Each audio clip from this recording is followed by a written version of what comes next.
Wherever you go, whatever you do, throw a little at it. Omax, Vest and Briefs.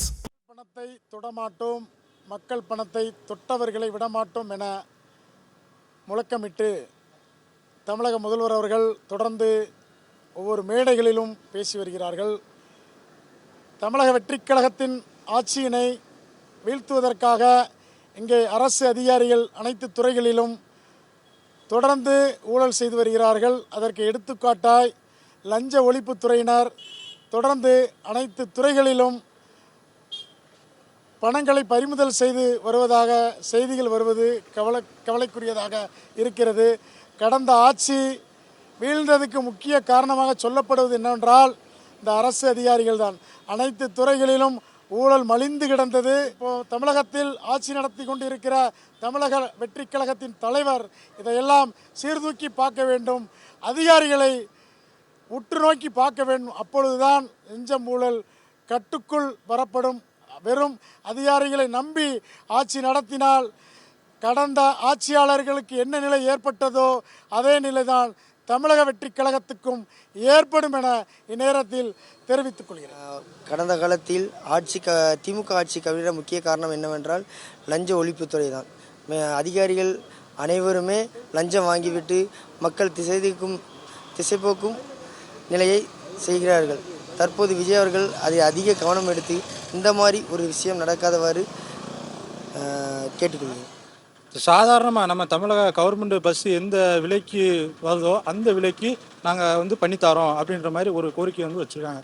இதெல்லாம் அவங்களே அவங்க இதெல்லாம் நடந்ததை சொல்கிறாங்க. முன்பு திமுக ஆட்சி காலத்தில் என்னென்ன நடந்தது அது அப்படி என்னென்னா ஆர்டிஓ கொடுக்கறதுலேருந்து ஆரம்பித்து எல்லா துறைகளையுமே 5 லட்சம் 3 லட்சம் கொடுத்தா தான் எங்களுக்கு இதெல்லாம் எல்லாமே கிடைக்கி சப்போர்ட். ஆனால் இப்போ தமிழக வெற்றிக்கழகம் ஆட்சிக்கு வந்ததுலேருந்து அந்த மாதிரி எதுவுமே கிடையாதுன்னு அவங்களே ஒரு ப்ரெஸ் மீட்டை கொடுக்காங்க. அப்போ அதை மீட் பண்ணும்போது எந்த அளவுக்கு இந்த ஆட்சியெல்லாம் மாற்றுங்கிறது நம்ம சொல்லி தெரியணும்ல அவங்க இப்படியே பார்த்தோம். இன்றைக்கும் ஆர்டி ஆஃபீஸில் இந்த புரோக்கரேஜை மீறி மக்கள் உள்ளே போகணுன்னு தமிழ்நாடு சிஎம் நிறைய விஷயத்த பண்ணிகிட்டு இருக்காரு.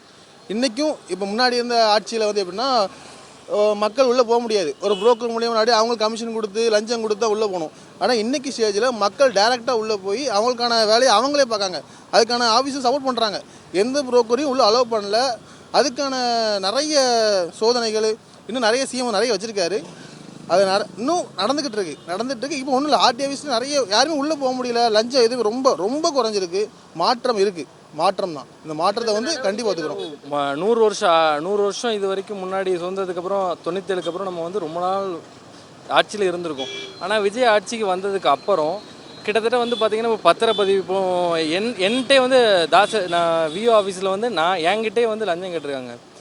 நான் பர்சனலாக அனுபவப்பட்டிருக்கேன். கிட்டத்தட்ட 2000 ரூபா கொடுத்துருக்கேன். அது பர்சனலாக நான் சொல்கிறேன், அனுபவப்பட்டிருக்கேன். இதை தாண்டி எனக்கு அப்போவுமே எனக்கு இன்னும் வேணும் அப்படிங்கிற இதெல்லாம் இருந்துச்சு. நிறைய பர்சனல் நானே அனுபவப்பட்டிருக்கேன். ஆனால் இப்போ அதெல்லாம் நிறையவே குறைஞ்சிருக்கு. வாங்கவே பயப்படுறாங்க. பத்திரப்பதிவு துறையில் மேக்ஸிமம் நான் அதை பார்த்தோம் அப்படின்னா கண்டிப்பாக குறைஞ்சிருக்கேன்னு சொல்லலாம். ஏன்னா நிறைய நம்ம கூட உள்ளவங்கலாம் இப்போ அனுபவத்திலே சொல்கிறாங்க கொஞ்சம் நல்லா இருக்குது, முன்னாடி மாதிரி இல்லை அப்படின்னு சொல்லி. 100 வருஷம் ஆட்சியில் 100% குறைச்சிட்டாரா அப்படின்னா கண்டிப்பாக முடியாது. ஏன்னா உடனே முடியாது, இப்போ தானே வந்திருக்காரு. போக போக கண்டிப்பாக குறைப்பார், கண்டிப்பாக நம்புகிறோம் அதை பற்றி. இப்போ முதலமைச்சர் விஜய் அவர்கள் அறிவிச்சிருக்க இந்த லஞ்ச முழுமையாக ஒழிப்புன்றது இப்போ வரவேற்கக்கூடியது, பாராட்டக்கூடியது. இருந்தாலும் அது சாத்தியம் இல்லைன்றது என்னுடைய கருத்து. ஏன்னு கேட்டால், ஒரு தவறு ஆரம்பிக்கணும்னா அதை முதல்ல நம்ம நான் என்ன இடத்துலேருந்து நான் ஆரம்பிக்கணும். அவங்க கட்சியில் உள்ளவங்கள அரசு வழக்கறிஞரை நியமனம் செய்வதற்கு அமைச்சர் அவர்களே பணம் வாங்குறாரு, லஞ்சம் வாங்கிட்டாருன்னு சொல்லி ஒரு புகார் அளிக்கும் பொழுது நடவடிக்கை எடுக்க வேண்டியவரை விட்டு புகார் அளித்தவர் மேலே நடவடிக்கை எடுத்து கட்சியை விட்டு நிற்கும் பொழுது அது எப்படி அவங்க சரி பண்ணுவாங்கன்றது கேள்விக்குறிதான். பட் அவங்க அறிவிச்சிருக்க நம்பரை நானே 2 டைம் கனெக்ட் பண்ணேன். பட் அது சுவிட்ச் ஆஃப்னே வந்துச்சு. நீங்கள் ஒரு நம்பரை மட்டும் ஃபோன் நம்பரை கொடுத்தா எல்லாரும் ஆல் ஓவர் தமிழ்நாடு ஃபுல்லாக கால் பண்ணும்போது என்கேஜ் எதுவும் இருக்கும். அதுக்கு ஒரு டோல் நம்பர் மாதிரி கொடுத்து பண்ணாதே அது ஒரு சரியான முறையை தீர்வாகும். பட் இவங்க அறிவிச்சிருக்கு ஒரு ரீல்ஸ் முகத்தில் போட்ட மாதிரி ஒரு விளம்பரத்துக்கு தேடுறதுக்கான வாய்ப்பு தான் உருவாக்கும் என்று தெரிவித்தார். தாவேகா அரசாங்கம் அமைந்ததுலேருந்து லஞ்சத்தை ஒழிக்கிறதுக்கு அனைத்து ஏற்பாடுகளும் பண்ணிக்கிட்டு இருக்காங்க. அதை நாங்கள் ஒரு விவசாயியை கண்கூட பார்த்துக்கிட்டு இருக்கோம். இப்போ தாலுகா ஆஃபீஸு, அக்ரிகல்ச்சர் ஆஃபீஸு, அடுத்து போலீஸ் டிபார்ட்மெண்ட்டு, இது விவசாயம் சார்ந்து நாங்கள் சில இடங்களில் நாங்கள் போகிறோம். அப்போ அங்கே இப்போ இந்த கவர்மெண்ட் அமைஞ்சதுக்கு பின்னாடி அது லஞ்சங்கிறதே அவங்க கேட்கறதே இல்லை, அவங்க அதிகப்படியா கேட்கறதும் இல்லை. சட்டப்படி நாங்கள் கொடுக்குற மனுவை அது முறையா இருந்துச்சு அப்படின்னு சொன்னா உடனே நடவடிக்கை எடுக்கிறாங்க. நடவடிக்கையும் சொல்லி நாங்க போய் அதை புஷ் பண்ணி பார்த்து ஃபாலோ பண்ண வேண்டிய அவசியம் இல்லாம இருக்கு. மனு கொடுத்தோம்னா அது சரியா இருந்துச்சு, சட்டப்படி இருந்துச்சு அப்படின்னு சொன்னா அதற்கான தீர்வு எங்களை நோக்கி வந்துருது.